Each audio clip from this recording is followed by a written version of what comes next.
Mount Zion music. Killerman T, mwana mtimu na Breezy Empire again. Azombise mafia send the vibe. Mwari wanenyasha kubasara ndo itali maoko. Mwari wangu pindirai. Mwari wanenyasha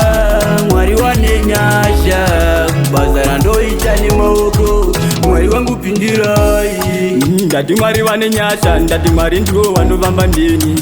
Kunyangwe ndichifamba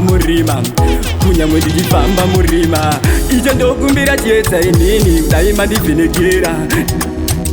Ndiri murima, ndiri mwana wenyu ndokumbira chiedza. Mwari wanenyasha kubasara ndoita nemaoko. Mwari wangu pindirai. Mwari wanenyasha kubasara ndoita nemaoko. Mwari wangu pindirai. Ndoda tikukunde kuzvishandira, ndine mhuri yangu ndikuiriritira.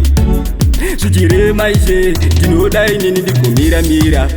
Vangazame kukanda zvitsinga mvira mangu kuda kunditsinga. Vangazame kuda kundivhiringa nini ndopika.